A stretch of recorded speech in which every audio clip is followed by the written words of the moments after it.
September 28, 1994. The Baltic Sea. A massive car ferry called the Estonia was crossing from Tallinn to Stockholm carrying 989 people. The weather was rough, but not catastrophic. The sea was choppy, but not impossible.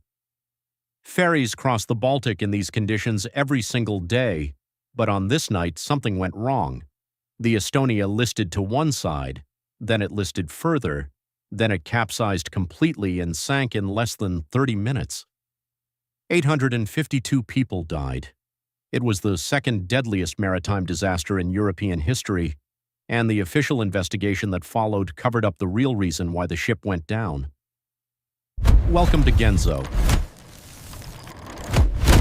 The Estonia was a modern roll-on, roll-off car ferry, 155 meters long, designed to carry cars, trucks, and passengers across the Baltic. It was operated by the Estonian shipping company and the Swedish Rederi Silja Line. The ferry had been in service since 1980. It was certified as safe. It had crossed this route hundreds of times. On September 28, 1994, it was carrying 989 people, 803 passengers, and 186 crew members. The crossing from Tallinn to Stockholm was a 14-hour overnight voyage, routine, ordinary. The kind of crossing that happens without incident or notice thousands of times every year. At 12:15 a.m. on September 29th, approximately 2 hours into the crossing, passengers in the ship's nightclub and restaurants felt the Estonia list to one side. A slight roll. The Baltic is rough in September. Ships roll. But this roll did not correct itself. The ship continued listing. Slowly at first, then faster. Then the angle became so acute that people were sliding across tables, across floors, their drinks spilling, their bodies suddenly fighting gravity that had changed direction. At 12:19 a.m., the crew sounded the alarm, not the evacuation alarm, an alarm that something was wrong. Passengers woke in their cabins to the sound of the alarm and the feeling of the ship listing.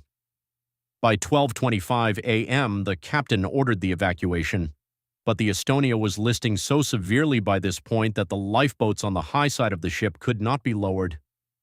The lifeboats on the low side were useless. They were already partially submerged.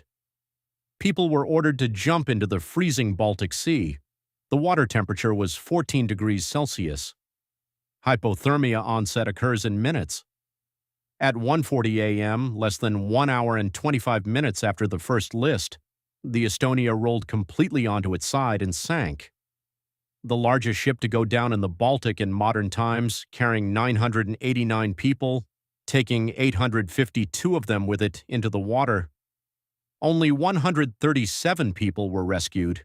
The survivors were the ones closest to the lifeboats when the evacuation began, the ones who were lucky, the ones who were already awake.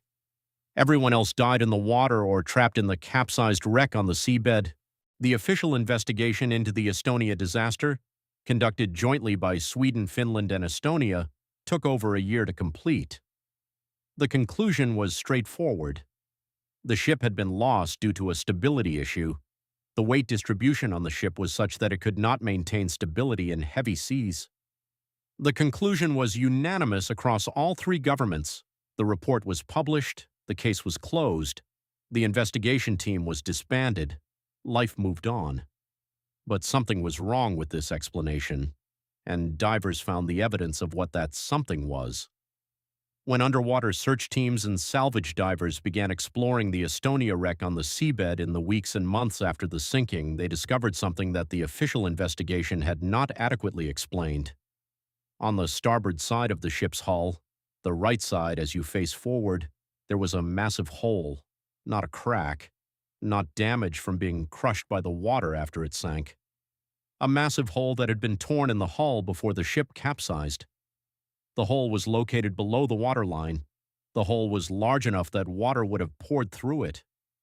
The hole was consistent with the ship having been struck by something large and solid that had punctured the hull and kept going.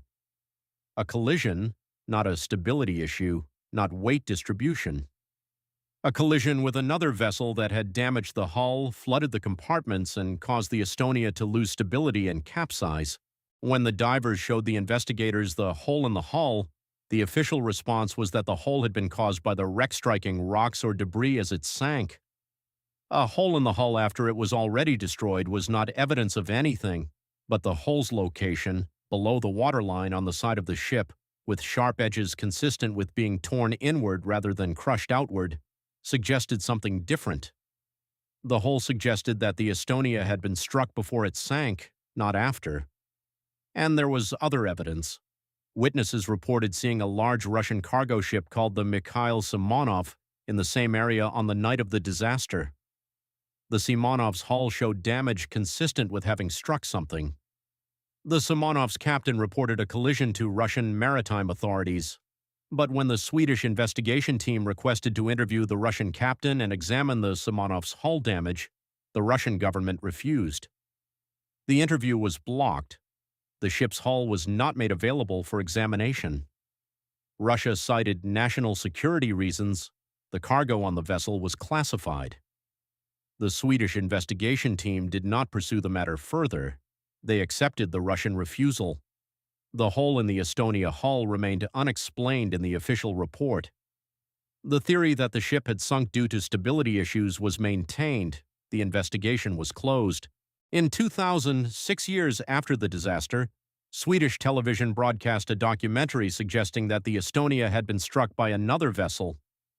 The broadcast included testimony from divers, from maritime engineers, and from survivors who had witnessed the collision. The government's response was to pass a law, the Estonia Act, which classified all investigation materials related to the disaster as state secrets, not for 10 years, not for 20 years. The materials were classified for 50 years, half a century. Anyone attempting to release or discuss the classified materials could face legal prosecution. The Estonia Act was unique in Swedish law. Sweden does not typically classify maritime investigation documents for decades, but the Estonia was different. The Estonia involved questions about Russian vessels, about what the Russian government was transporting, about why Russia had refused to cooperate with the investigation, so Sweden classified everything, made it a crime to discuss it. Essentially told the world that the truth about the Estonia was not something that Swedish citizens were allowed to know. Independent researchers and former investigators have continued to examine the available evidence. The hole in the hull remains unexplained by any stability model. The Simonov's damage remains officially unexamined. The Russian government has never publicly acknowledged that the Simonov was involved in any collision. Survivors who witnessed the collision are aging. Their testimonies remain, but they are being spoken into a wall of official silence and legal prohibition. The Estonia disaster killed 852 people in calm waters, waters that ferries cross routinely in worse weather every single week. Something extraordinary had to happen for 852 people to die in ordinary waters. That something was not a stability issue that the engineers did not understand. Engineers understood ship stability in 1994. The Estonia was designed by professionals, built by professionals, maintained by professionals. It did not simply tip over because of weight distribution. The Estonia sank because it was struck by another vessel. The evidence is in the hole in the hull. The evidence is in the Simonov's damage. The evidence is in the Russian government's refusal to cooperate. The evidence is in Sweden's decision to classify everything for 50 years. But the investigation told the world a different story, an impossible story, a story that protects certain governments and certain reputations. 852 people died in 1994. Their families were told the ship sank because of stability issues, because of an engineering failure that should have been caught by the designers and builders. But the real reason was a collision that governments decided was inconvenient to acknowledge. Sweden needed to maintain its relationship with Russia. Russia needed its classified cargo to remain classified. So 852 people died in calm waters, and the investigation blamed the ship instead of the collision. The Estonia Act expires in 2050. That is 26 years from now. The survivors who witnessed the collision will be gone by then. The crew members who felt the impact will be gone. The investigation team that saw the evidence and decided not to pursue it will be gone. And then finally, Sweden will release the classified documents that explain why the ship went down, unless they decide to classify them for another 50 years. Like and subscribe to Genzo for more stories about what governments know and what they will never tell you.